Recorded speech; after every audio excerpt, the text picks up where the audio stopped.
Yo guys, I'm HP, this is Dr. Pink. Today's topic is a very cool one. We're doing basic slow blues guitar training. We talk about chords and solo at the same time. I'll show you what I mean. It's quite cool, you make combinations of chords and solo.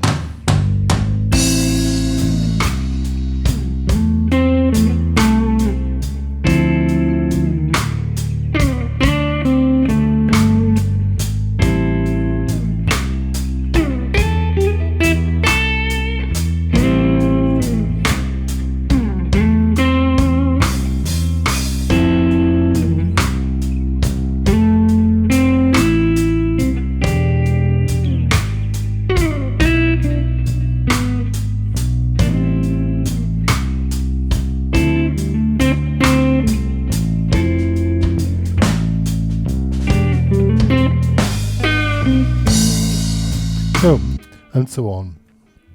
So we want to learn today to set chords, to follow the form, and to add some solo between the chords. I have a little delay here, but I switch it off now. So when you do stuff like that, bass, drums, just guitar, you should be quite sure what you're doing, and that's the main task you have to fulfill. It's not really a technical thing. It's you have to be sure where you are, which chord is played, and since you're mixing up chords and soloing, and you're still on the beginning of the learning process, you need to divide the bars. This is I think it's an 8-bar blues. You have to divide the bars in a part which the chord is played and one bar where you play solo to keep the bar, the consistency of a bar up. That's the main task on this basic slow blues guitar training today. Not so much the soloing, you can do whatever you want, but in order to keep the orientation where you are, it's one method, and we're going to do this now step by step, just to choose one rhythm pattern and just pull it through the whole track till you have a kind of security. You know, when you want to play, I don't know, you want to play more stuff.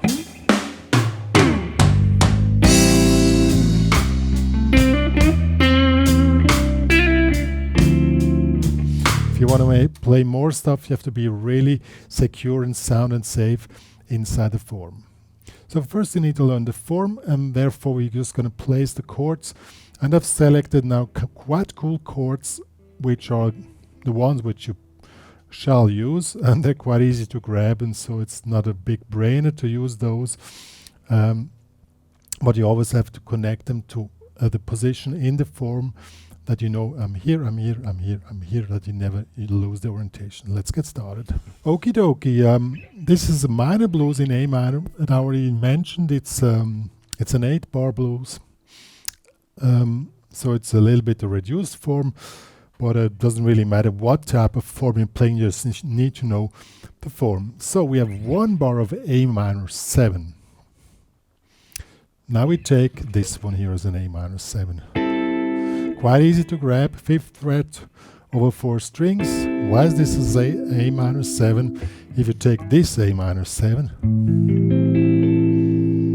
you just cut off the low 2 strings, and then you have what we want, A minor 7. Quite simple. So 1 bar. Then 1 bar of D minor 7. You can take this one if you want, but I would suggest this one because that's a really nice one. It's also quite easy to grab, and that's quite simple. You keep these top 3 on the 5th fret and just move down here with the index on the 3rd fret. Okay, 1 bar. Then 1 bar A minor, 2 bars A minor 7 again. Again we take this one here. Then comes 1 bar of F major 7. Now here comes a tricky thing. It's this chord. They say, oh, that's the same as the D minor 7 or the D minor 9. Well, some chords have double functions, and depends where the bass note is. If you have the D, it sounds like a D minor 9, and if you have the F in the low position, we have an F major 7. So it's basically the same top of the bass note has changed So I need to learn also to play those chords and don't have the reference point of the root note, which is missing here. At the E7 we take this one here. 6, 7, 8, and this is basically the upper part of the Jimi Hendrix chord, E7, sharp 9, and we just play in the upper part, which is quite easy to grab. 6, 7, 8. Good. Then we have a turnaround at the end. One bar is A-7 to D-9, and the other bar is Fmaj7 to E7. That is a turnaround. Now, next step is the counting. We have a slow blues. As you can hear, it's slow. So how do you count this? 1, 2, 3, 4, 1, 2. I would suggest you count it like this. But some guys say you have to count it as a 12/8. In effect, the drum, which I programmed here, is a 12/8 beat. What is the difference between a 4/4 beat and a 12/8 beat? So this is the tempo. Okay? 4/4 beat is just 1, 2, 3, 4, which is quite easy to memorize. And the 12/8 beat is 1, 2, 3, 2, 2, 3, 3, 2, 3, 4, 2, 3. So there you count triplets on each, and this gives a sum of 12 8 notes, but they're as triplets. I would suggest that you count it in 4/4 because easier to memorize. So you have 1, 2, 3, 4, 1. Now let's try to do this. We play the chords with the backing track and set them on count 1 and count 2. So we fill the bar with the chord on count 1 and count 2, and we leave count 3 and count 4 empty. Okay? Let's do that. And now it's the task to always know where you are, to count properly, and 2, 3, 4, 1, 2, 3, 4, E-9, 1, 2, 3, 4, back to A-7, 1, 2, 3, 4, 1, 2, 3. Now comes the Fmaj7, 1, 2, 3, E7, 1, 2, 3, 4, turn around, 1, 2, 3, 4, 1, 2, 3, 4.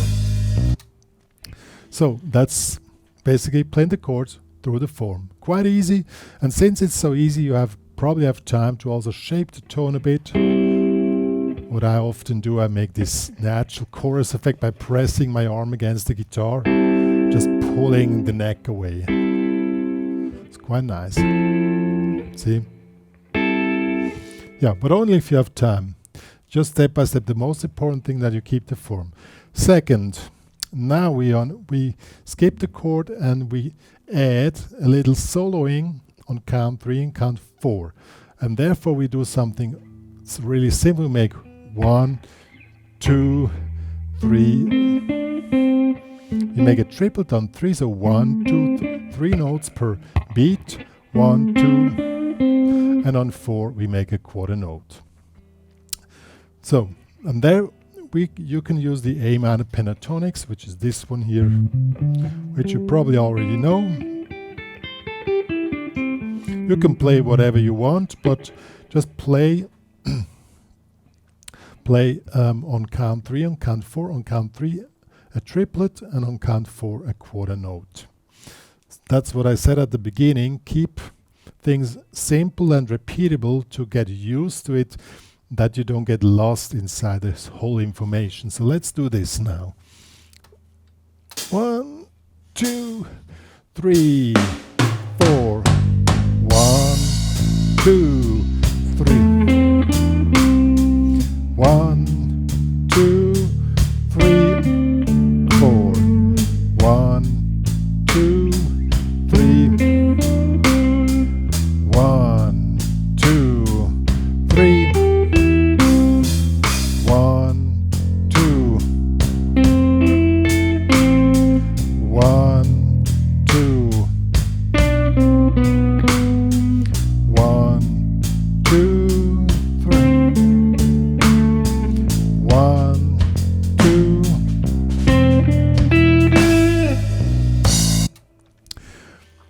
So I always play the same little rhythm figure, and when you get used to how it sounds, you probably have the ear free to start to improvise.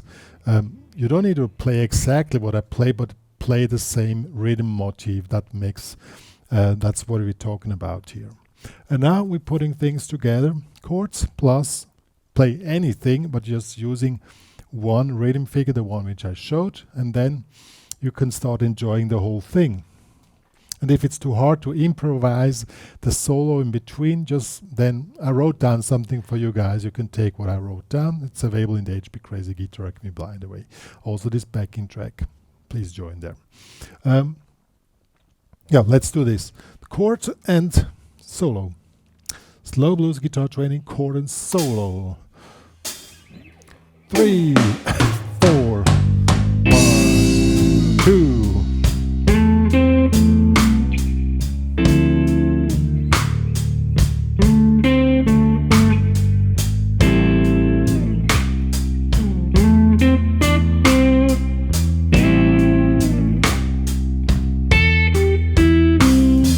F, E,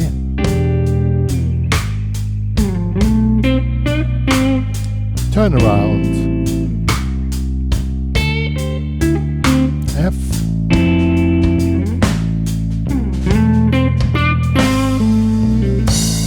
yo guys, that was the basic slow blues guitar training, the chords and solo. As I said, the main task is not to play the wild soul. The main task is that you know where you are and you have everything under control. That's the main task.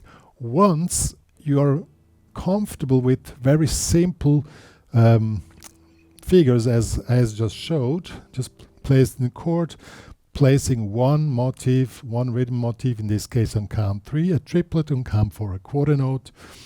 Then you can start to improvise just with this rhythm figure, you know. As I said, you don't need to play exactly what I played, but play the same rhythm figure just to get used to it. And if you find it boring, and you can already do one rhythm figure, then add a second rhythm figure, you know. And this way you get the timing of one bar on a control. You have 4 beats, or if you want to go for the 12/8, be my guest. I would not recommend it, but if you prefer 12/8 counting, you can also do that. But you need to have everything under control. After a while it gets into your guts, and then you do,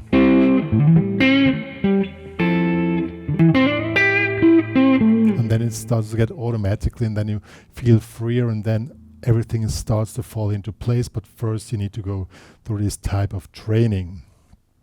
One more to say. I already told it. I wrote down an example, all these examples as a PDF and also guitar profile. It's available in the HPCrazy Guitar Academy, plus this backing track which I produced. I played the bass. Quite cool. Please join the HPCrazy Guitar Academy, become a premium member, and then you can download this stuff, and there are other exercises there in the basic slow blues guitar training. If you have any questions, serious questions, you can also ask me there, or have some private online lessons. If you love my channel, please subscribe to it, share to the world that me and Dr. Pink are existing, and that we share some probably no useful knowledge to the guitar world, probably not useful, who knows. I hope you enjoyed. See you guys.